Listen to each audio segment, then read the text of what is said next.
Hello, my dear curious and studious students of surgery. Myself, Dr. Mahesh Chaudhary. I am warm welcoming you in my surgery lecture series. This surgery lecture series contains entire surgery with anesthesia, with radiology, with orthopedic. So stay tuned with us. Let's start our surgery lecture series. Welcome, my dear students, in my surgery lecture number 92, that is the aneurysm and arteriovenous fistula. In this lecture, we will cover the aneurysm, its type and causes, management of aneurysm, that is the wiring of the aneurysm, sac, wrapping of the aneurysmal sac, and various types of the management, arteriovenous fistula, its causes, dissecting aneurysm. All points are covered in this lecture. Now start with the aneurysm. What is the aneurysm? Aneurysm means the dilation of a localized segment of the arterial system is known as the aneurysm. There are aneurysm classified into three types, that is the true aneurysm, false aneurysm and arteriovenous aneurysm. First, true aneurysm is one which contains all the three layers of the arterial wall in the aneurysm. And second, that is the false aneurysm, which has a single layer of the fibrous tissue as the wall of the sac and does not contain the three layers of the arterial wall. Now the causes, except traumatic aneurysm followed by the trauma. Now the causes, that is the except traumatic aneurysm, all other caused by weakening of the wall of the arteries. First is the congenital. Congenital aneurysm often occurs in the cerebral blood vessels, that is in the circle of the Willis, due to the congenital deficiencies of the elastic lamina at the site of the branching, that is the Berry aneurysm, and remains the symptomless till they rupture, subarachnoid and intracerebral hemorrhage. Congenital arteriovenous fistula may lead to aneurysm. Aneurysm of aorta proximal to coarctation and narrowing of the aorta.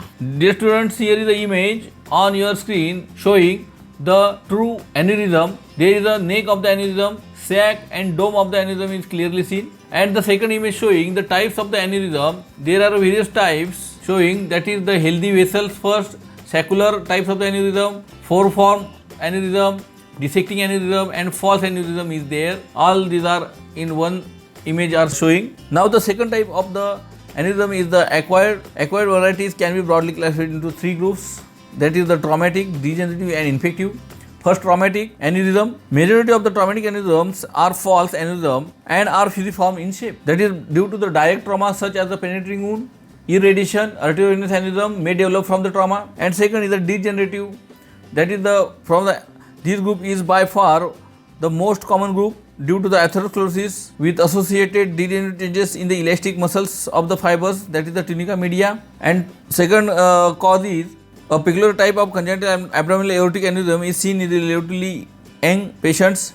Third is the infective, that is in the syphilis. According to the shape, true aneurysm, that is the fusiform and saccular dissecting aneurysm. As we see in the previous image, there is a saccular dissecting aneurysm and fusiform aneurysm is there. Fusiform aneurysm means the uniform expansion of entire circumference of the anterior wall of the sac of aneurysm, and this is the commonest variety. Fusiform aneurysm is the commonest variety.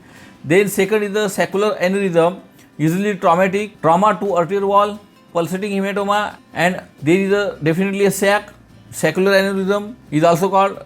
Third is the dissecting aneurysm, occurs when the intima is rupture. Only then the dissecting aneurysm is arises. Now the clinical features, that is the symptoms may be asymptomatic and it is then detected accidentally. The symptoms is maybe dull aching pain in the center of the abdomen, severe pain bursting in nature and form large hematoma, acute pain when vessel suddenly stretches, referred pain due to the pressure on the nerve, sometimes pulsatile mass, femoral and popliteal aneurysm is there, emboli originating in the aneurysm, ischemia. These are the symptoms. Now the examination, that is a pulsatile swelling exhibiting the expansile pulsation in the course of the artery should be suspected as an aneurysm. And second is the pulsation diminishes if the pressure is applied, it refills again in 2 to 3 beats. Next is the compressible swelling is there, thrill may be palpable, on auscultation a systolic breath may be heard over the swelling.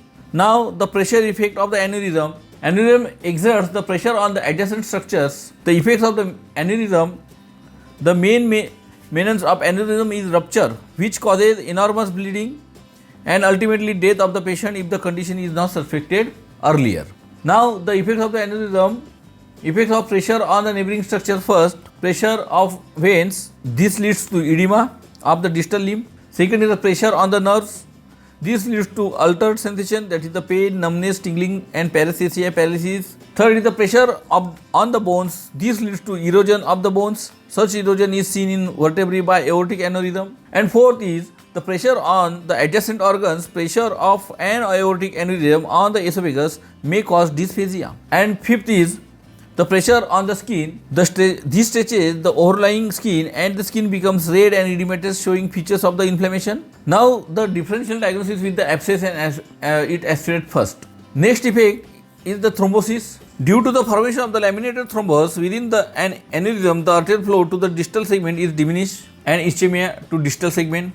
Third is the emboli formation. Emboli often originates in the aneurysm. The best example is of the multiple small emboli from subclavian aneurysm. Emboli originates in aneurysm and multiple small emboli block digital arteries. Ischemia, intermittent claudication and rest pain or gangrene is developed there. Ischemia in case of aneurysm may be due to the thrombosis in the aneurysm, occlusion of the origin of the emerging artery with thrombosis, pressure of the aneurysm on the nearby branches of the artery, embolism from the aneurysm. Now the complication of the aneurysms are pressure on the adjacent structure, thrombosis and emboli formation, infection, rupture and spontaneous cure, occasionally particularly in saccular aneurysm. Now the differential diagnosis: swelling over an artery. This also leads to pulsation, which is typically called the transmitted pulsation. This pulsation is different from the expansile pulsation of the aneurysm. Now the difference between the expansile pulsation, that is it diverges from each other, and transmitted pulsation is two fingers are lifted up without divergence with each arterial beat. This is the main difference between the expansile pulsation and transmitted pulsation. Now the investigations in the differential diagnosis: swelling of the beneath an artery, pulsating tumors and abscess. Along with these, differential diagnosis should be made. Now the investigation: first is the blood cholesterol level to exclude the atherosclerosis, then WR and Kahn test should be performed to exclude the syphilis, radiography, straight X-ray to detect the calcification of the arterial wall, soft tissue shadow and bony erosion is there, arteriography to know about the collaterals above and below the lesions are developed or not. Now the treatment is the arterial ligation. This operation is becoming the obsolete nowadays since collateral circulation maintains the blood flow through the aneurysm, and if the collateral circulation is inadequate, the risk of the gangrene is considered high. Risk for gangrene. Now the different methods of the ligation are: first is the Annals method, in which the ligature is applied just proximal to the sac. Second is the Brador's method, the ligature is applied just distal to the sac. And third is the Hunter's method, the ligature is applied immediately above a branch of the artery. And fourth is the Wardrop methods, the ligature is applied immediately below a branch of the arteries. Antilles methods, two ligatures are applied, one proximal and other distal to the aneurysmal sac. Now the second line of treatment is the wiring of the aneurysm sac. This indicated in elderly and poor risk patients. A stainless steel wire is used, introduced into the aneurysmal sac, and wire get coiled within the sac. This leads to clotting and thrombosis, followed by the fibrosis leads to consolidation of the aneurysm. Hence there is a less chances of the bursting of the aneurysm. And third is the wrapping of the aneurysm sac. A strip of fascia lata, polythene or a cellophane sheet may be wrapped around the aneurysmal sac to strengthen its wall and to prevent rupture. Dear students, here is the image of wiring of the aneurysmal sac is clearly seen. Second image is showing the same wiring of the aneurysmal sac. Here is the three images. Images A is the ligation of the aneurysmal sac, B showing the wiring of the sac, and third is the wrapping of the aneurysmal sac by the fascia lata or polythene or cellophane sheet. This is the image showing the wrapping of the aneurysmal sac. Now next management is the aneurysmography. Marta's reconstructive aneurysm should be done. This is particularly suitable in case of the saccular aneurysm of arteries like femoral or popliteal, and aneurysm sac is totally excised. Defect in the arterial wall is closed by the switching of the adjacent healthy arterial wall. And the next is the occlusion and bypass grafting. Sixth is the excision and grafting. This is the most popular operation and should be performed wherever possible. Dacron graft or autogenous vein may be used for the grafting.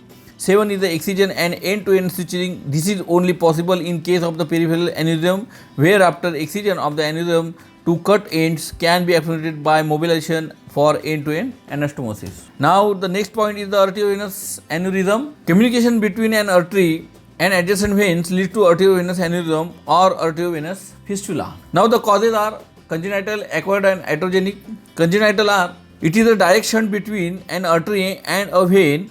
The lesion is commonest in the leg. Mass of dilated vessel known as a cirrhoid aneurysm, acquired traumatic or penetrating wound, and iatrogenic causes are created by the surgeon in the surgery. Common in forearms or leg, renal dialysis, temporary AV fistula known as a seminofistula. Manifestation of arteriovenous anastomosis, that is the systemic effect of pathophysiologic changes that follow a direct communication between the arterial and venous system, are demonstrated by the presence of a thrill over the site of the lesion. First is the cardiac output increase. These are the systemic effects. Second is the heart rate increases. Third is the increase of the systolic and decrease the diastolic pressure. The blood and the plasma volumes increases in an effort to compensate for the increased volume of blood in the venous circulation.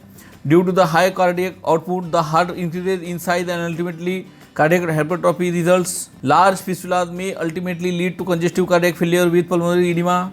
There is also decrease in peripheral resistance.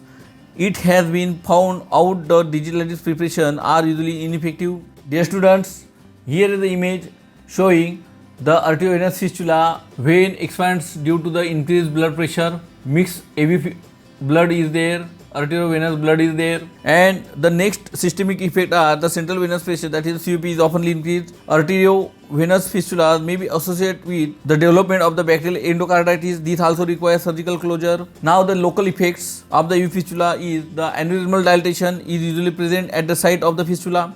Second is extensive collateral circulation develops connecting the arteries above and below the fistula. Third is the when such fistula occurs in an extremity, the limb may be increased in length. Presence of thrill over the site or lesion is quite characteristic. On auscultation, a bruit can be heard almost throughout the cardiac cycle. Now the clinical features is, as mentioned earlier, a pulsatile swelling or an aneurysmal dilatation is particularly visible. One can find the dilated collateral circulation with increased temperature of the skin. Port wine discoloration of the skin may also be seen due to the increased collateral circulation. Distended superficial veins may also be visible. Increased length of the limb is often noticed in congenital fistula. On palpation, there is a thrill may be detected. Below the fistula, limb is ill developed, it feels cooler, and the eighth local sign is the fistula muscles wasting. Below the fistula, one may find ischemic changes of the extremities with presence of the even indolent leg ulcer. On the auscultation reveals continue bruit is there. Now the systemic signs are similar to what have been described above under the heading of the systemic effects. Here one sign worth mentioning, that is the Branham's sign.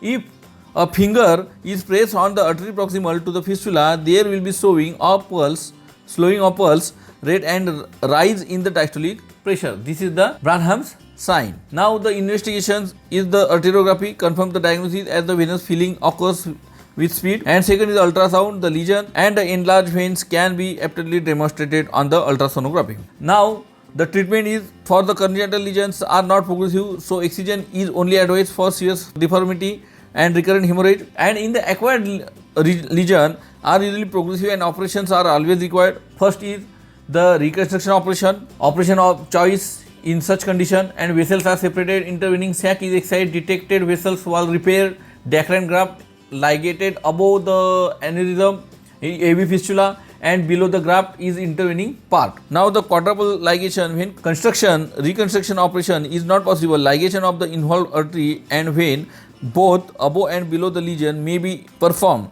with 4 ligatures, and 2 for artery and 2 for vein. And selective intra-arterial embolization is also a useful technique for treating their lesion. And fourth is the majority of the patient is possible to close the fistula without any distal ischemia, and subsequent amputation are not required. And hence there is a abdominal aortic aneurysm is there also. Next entity, abdominal aortic aneurysm are important as they are both common and potentially lethal. This is the most common of all aneurysms, and the symptoms and the investigations and treatment are the same, and same as a popliteal aneurysm is also there. Popliteal aneurysm, among peripheral aneurysm, this aneurysm, that is the popliteal aneurysm, accounts for 70% of the cases, and the clinical features frequently symptomless, may be self-limiting due to spontaneous thrombosis. Treatment Its operation is almost always justified because of its complication of the thrombosis, embolization, gangrene and rupture. Now the next point is the dissecting aneurysm, that is the aortic dissection. The etiology, the term dissecting aneurysm is a misnomer and it should be called aortic dissection. The basic pathology is the splitting of the intima, allowing the blood to crack into the aortic wall, creating a channel between the intima and the adventitia.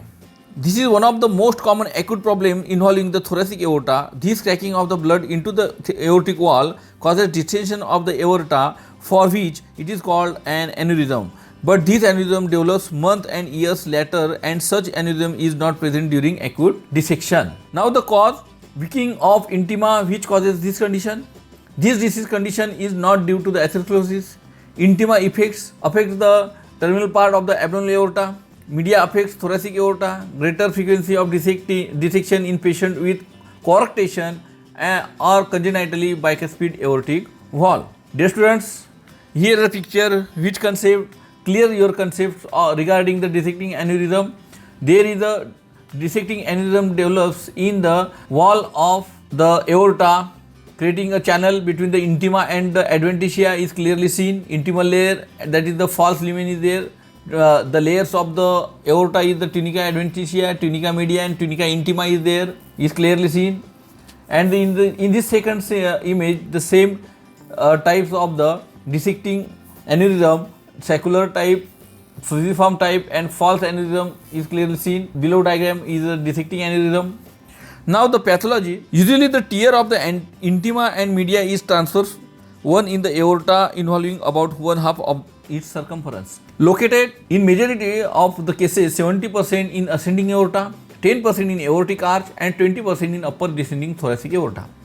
Rupture through the serosa, major internal hemorrhage is there and high chances of the sudden death. Now the clinical feature is the male are morely affected than the females, and in about fifth decade, that is the age from 41 to 50. These are the common age for the dissecting aneurysm in the males. The excruciating pain is there, peak of intensity immediately, pain is the anterior chest, collapse and syncope due to the ischemia of the brain, 10 to 20% of the cases. Now the investigations, chest X-ray often shows the widening of the mediastinum. Pathognomonic condition, ECG should be done. This ECG is oftenly confused with the myocardial infarction. Electrocardiogram is of particular volume in differentiating these two conditions. Aortography is a conclusive evidence of the dissecting aneurysm. It is the unfortunate that it may not be possible to do this investigation on acutely ill patient because there is an emergency. Now the treatment is first drug therapy, second is the operative treatment. In the drug therapy, the immediate drug therapy has been highly rewarded primarily to the control hypertension and to decrease the forceful contractility of the left ventricle. IV arfornate, that is the trimethophan, should be given. Sodium nitroprusside, increase myocardial contractility. Beta blocking a drug, that is the propranolol for congestion. Nowadays, the regimen which is mostly used in a combination of drugs including arfornate, reserpine and guanethidine. Some suggested replacing guanethidine with the alpha-methyl dopa. Now, the surgical treatment of the dissecting aneurysm is indication for operation that when hypertension is not controlled by drug therapy, immediate surgery is indicated. When the dissection is continued with the revealed by continued pain and enlargement of intestinal lymphedema, immediate operation is justified. And when the immediate rupture seems likely, operation should be performed. If there is aortic valvular incompetence, sign of the proximal aortic dissection and sign of the pericardial effusion, indication for the operation. Involvement of the important peripheral arteries is an indication for operation. Nearly all patients with ascending aortic dissection should be managed surgically. And operation is whole dissected aorta is excised, aortic continuity is restored with Owen Dicron prosthesis, performed with median sternotomy and cardiopulmonary bypass. This is the treatment of choice in the dissecting aneurysm. Dear students, here is the end of our surgery lecture, that is the 92, aneurysm and arteriovenous fistula. Thank you.